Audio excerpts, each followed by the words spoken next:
Evil Unicorn and I have run out of physical guitar gear to review. You've seen those, you've seen this. It's a good thing we own a shit ton of amp sims. This is Hails and Fails. Hello heathens, and thank you for joining me on the channel today. I am JD Blute, that is Evil Unicorn. This is Hails and Fails. It's gear reviews done just a little bit differently. We talk about the goods, the hails, and the bads, the fails, of a specific piece of guitar-related gear. As you saw in the intro, we are absolutely out of anything physical. I could review a Focusrite, I could review a microphone, but I'm not really the guy for that. I'm a guitarist. The Focusrite works fine. My microphone sucks. This lav mic sucks. There we go. Those are reviewed. Today, I actually wanted to title this video my most complimented tone video ever. Because really and truly, when I first got the idea to review this piece of gear, it was the tone that was most complimented on the channel right up until I switched to Neural DSP. We'll get to all my other amp sims in another series of Hails and Fails videos. Feels like there's one too many plurals there, but that's okay. Let's move on.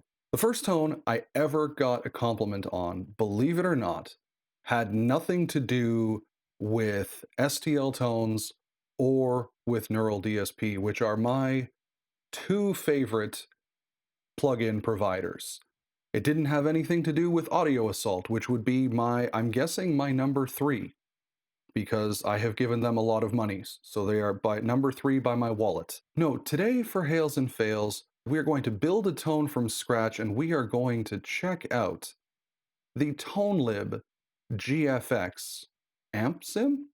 I don't actually know what it is. Let's just call it the ToneLib GFX.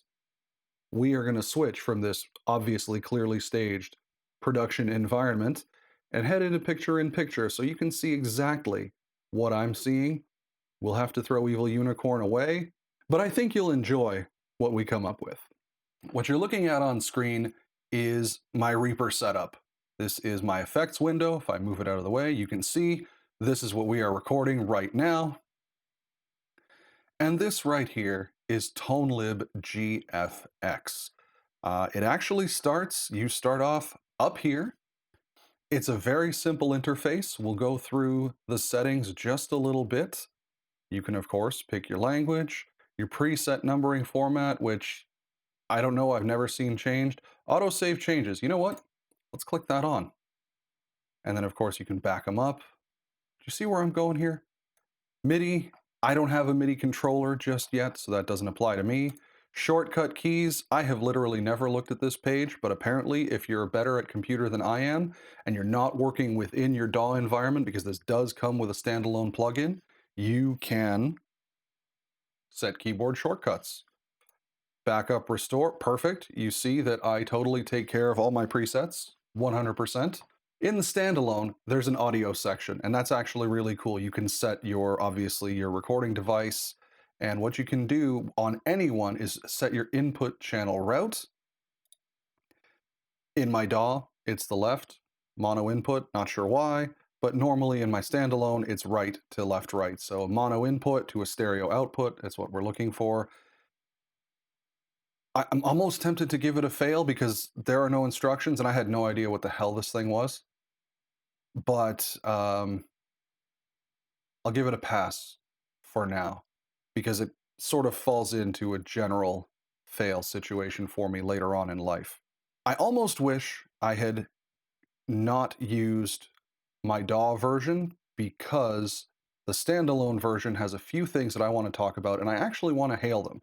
So what we're going to do is we're going to ruin my audio for right now, and we are actually going to bring in the standalone version. So you can go away.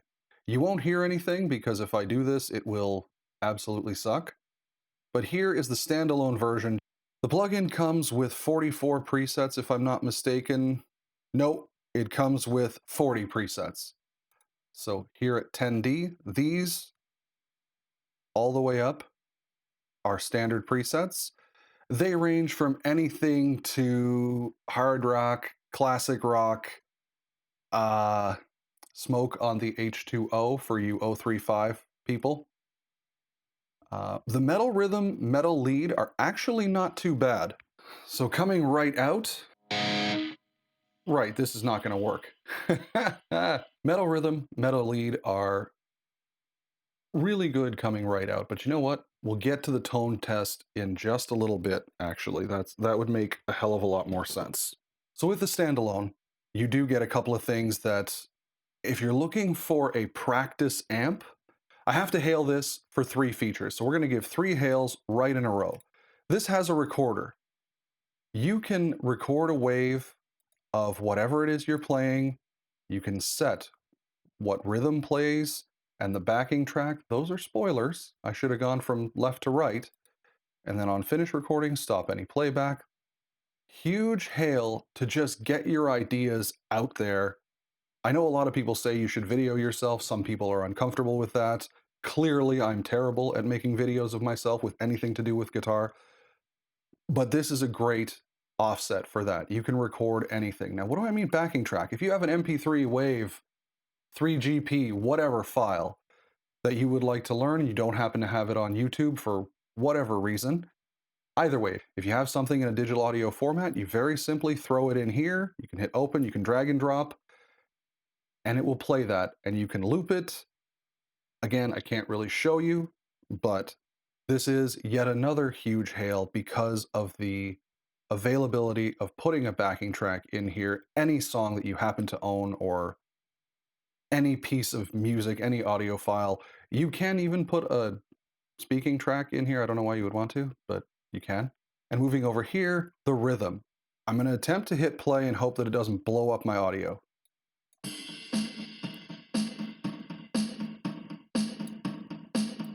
Just realized you can't hear that because it's coming through my lav mic. You can set the tempo, set the level. You can choose to have it as a groove where it has a number of grooves. You can set the type of groove it is depending on what you're looking for. You can also set it to a basic metronome and change the time signature, change the tempo, of course. You can set a tap tempo. The standalone gets these 3 hails for literally this section here. Everything else is available in the plugin version. I absolutely love this section. The rhythm, the backing track, the recorder. I just dig it. I think it's simple, it's useful, it's effective. If you are looking to practice, tone should not be at the forefront of your practice schedule. This is a great way to get started. Everything else in the plugin is in the DAW specific plugins or the actual plugins, not the standalone.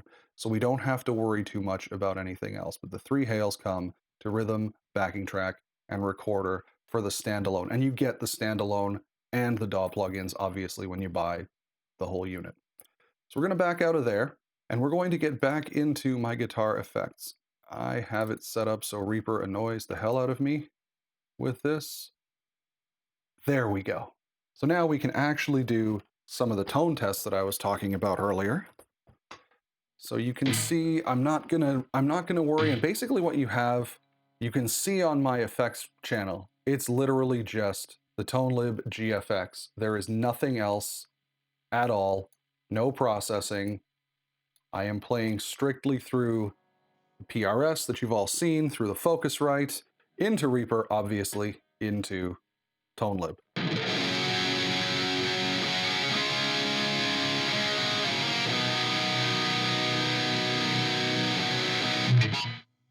My only comment with crystal clean would be that is not crystal clean.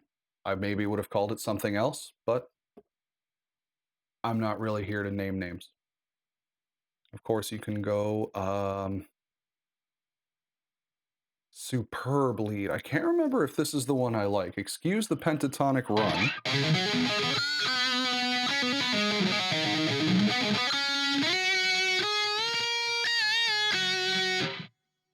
If you remember that solo from The Crow way back when in '94, that sort of gives me that vibe.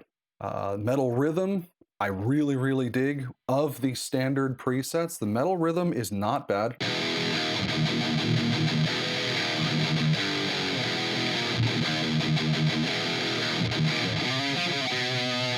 Not bad at all. Again, no processing. Metal lead, I honestly don't remember. You guys know I'm not a lead player.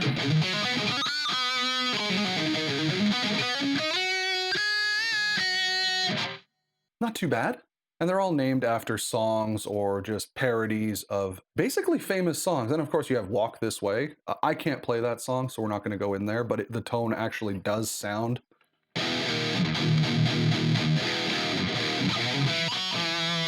reasonably similar. I think my favorite preset, and it's actually because it's one of my favorite songs, I do a bastardized version of it whenever I do a tone demo.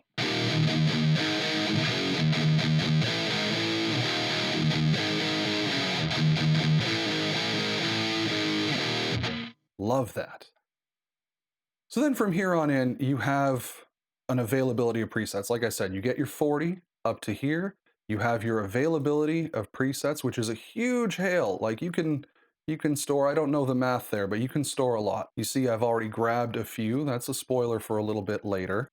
I wanted to give a hail to customization, but the reality is I'm not 100% sure what that means. I know it deserves a hail. Let's go in and explain what customization means in my head, okay? We are going to take preset 22A, empty preset, and we're going to build a preset right here.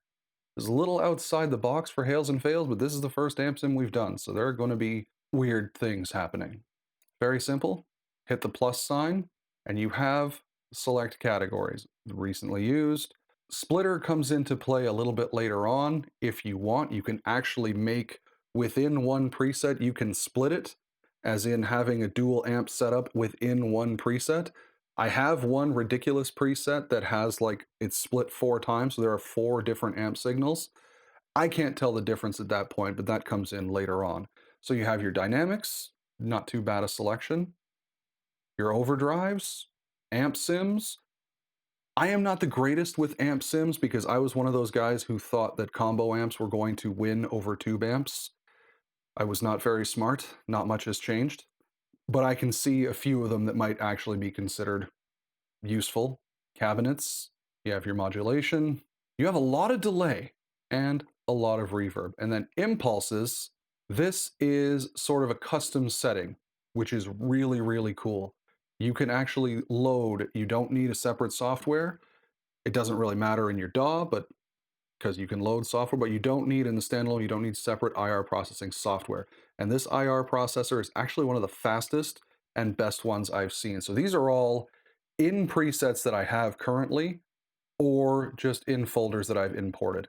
I do want to give a fail at this point in time, just because we're here, because this has not changed in apparently years.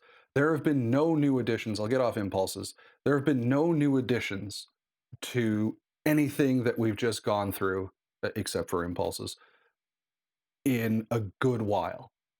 While I appreciate this is the side project of 1, maybe 4, so between 1 to 4 people, and I truly appreciate it, and I bought this software, I support them wholeheartedly. I really would like to see more variety added because certain things tend to sound like one another. Basically, there isn't enough variety for my liking. So I'm going to give that a fail, but let's see if we can come up with a decent chuggy chug metal tone. I tend to go, personally, when I'm creating a tone, I go with a noise gate. Noise reducer is nice. I kind of like a noise reducer on the back end. So if we add a noise gate, there's literally only one model. I'm going to leave it as is, largely because we don't know what we're adding in. And we'll add in, I don't necessarily know if I want to add in a screamer. You know what? Yeah, we do. Let's add a tube screamer. This is based on the TS-808 tube screamer, the Ibanez. Let's do an amp sim. Perfect. I know what many of these things are, but let's do a, you know what? Let's do a Soldano. Let's do a Soldano. We'll keep everything at midnight. And now here's the thing where I tend to break away. You can do a guitar IR cab, and then in the cabinet section, you have a few presets. Now these are all recorded by the folks who created ToneLib. So I have to say they're not the greatest IRs. I'm not giving a fail because they did not have to do this at all. So I really appreciate what they've put in, but we're going with Soldano. Let's just keep it as a straight Soldano stack. Why not? And we're going to keep it middle. I actually would prefer center and near, and we'll go with that. Again, we're not going to change anything too much about our tone because we could be here forever, and that's not the point of this video. I don't really want anything on the back end, so let's just turn the volume up and see what exactly happens with our very basic midnight Soldano.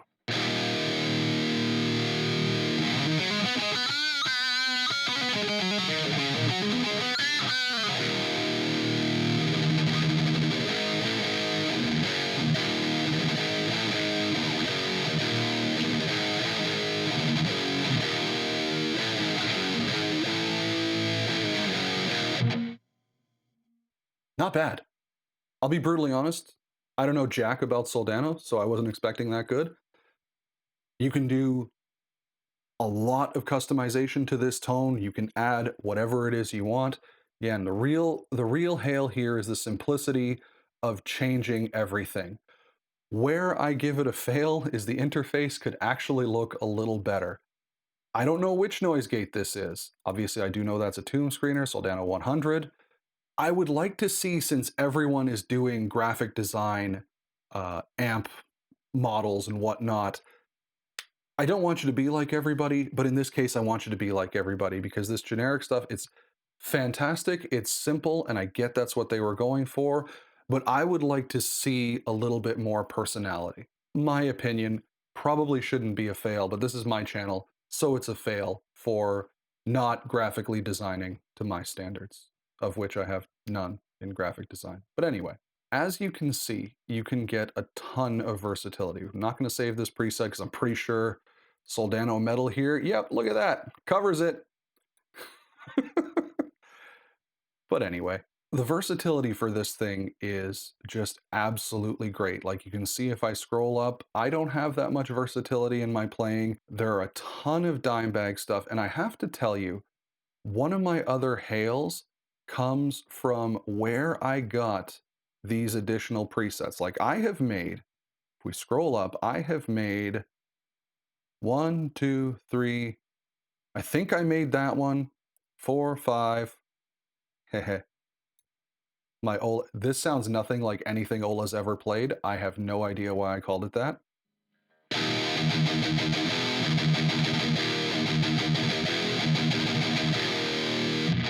And I can't do the Ola chug riff that he does. But anyway, no idea why I called it that. The diesel I think I've done. So what have I done? 8?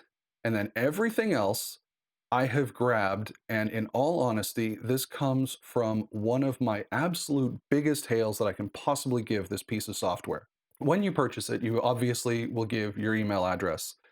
If you input a password, you get access to the ToneLib forums, which is a community of guitar nerds just like you and me who share their presets.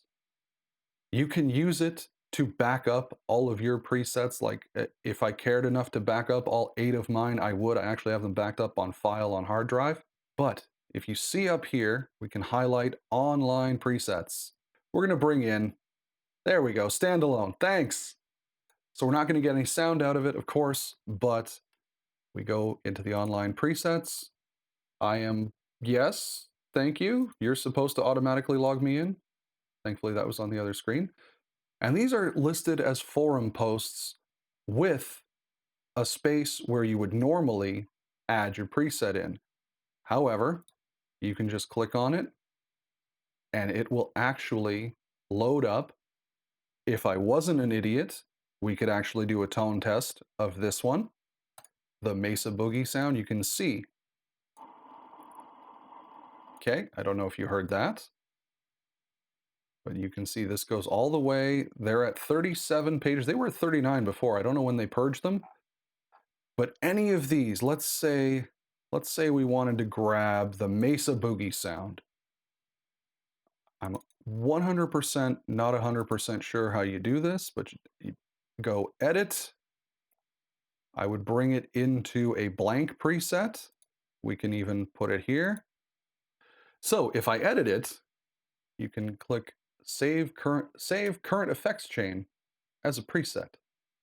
That will open up this little box here that we dragged in, and you just make sure, let's say we want it on 22A. And yes, I do, because that was just the one we created. And now we have it in Mesa Boogie. I don't know if it's going to translate over. It does. So now normally you would stay in the standalone.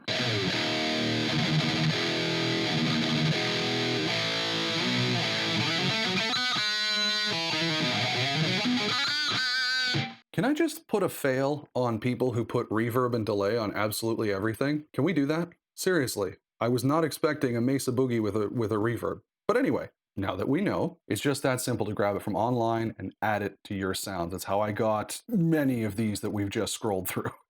All of those that I've just scrolled through. Not gonna lie. It's always better when people with more talent do the work for you. So I don't know if I said it, but that's a huge, huge hail from me. You can share, you can back up, and you can grab tones from people from all around the world who are just guitar nerds like us. And I really, really appreciate that about the community generation that ToneLib is trying to do. That's basically the hails and fails sort of review of this. It's literally just point and click and get a tone that you like. By the by, I don't even think I said it, but the tone that was complimented at the beginning of this video was either this one,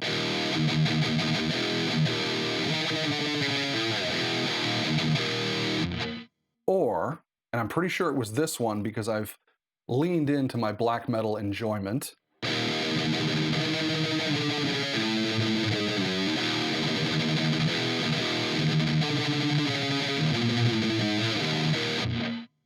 I want to say it was that one. And that was one I actually built from scratch. So a huge hail to ToneLib for getting me a compliment on my tone. It was the first one I ever got. And for a long while, it was the only one. I'm not good at creating tones. A hell of a lot. This went on a little bit longer than I was expecting to, but I really wanted to do ToneLib GFX justice because it's not something that anyone talks about. And even though I was pretty critical of it with a few areas, I hope you can see how overall useful and actually happy it makes me to play and to use. Now, not gonna lie, it's my backup. But when I was first starting out, when I first started this channel, this was the one I went with because I always like supporting the little guy. And this really got me into starting to learn about amp sims and starting to learn about amps because that amp selection, like I said, I bet on combo and analog, combo and digital sort of amplifiers. Was not legitimately 20 years ago, was not expecting tube amps to still be around. I am not very smart. However, the people at ToneLib GFX are. I really think this is a great piece of software to keep on your practice laptop, just for practice, or if you're really keen on crafting your own tone, you can do it with this. This is mix ready. I have made mixes. You have seen videos with it. You probably saw already because I'm sure I edited in the actual mix that I made for this video. It's incredibly, incredibly versatile. And overall, for the cost, which is my last hail, it's like 60 American dollar monies, I want to say, for all of this. You cannot go wrong. I have spoken for far too long. I am very happy I did. I hope I have introduced you to a new piece of software that you will enjoy. I'm not sponsored for this, I just really happen to like it. Obviously, I'm giving this an overall hail. Thank you so very much for hanging out with Evil Unicorn and myself, JD Blute. Be safe, be consensual, and if you can't be good, well then, sweet Satan on a pogo stick, please be good at it.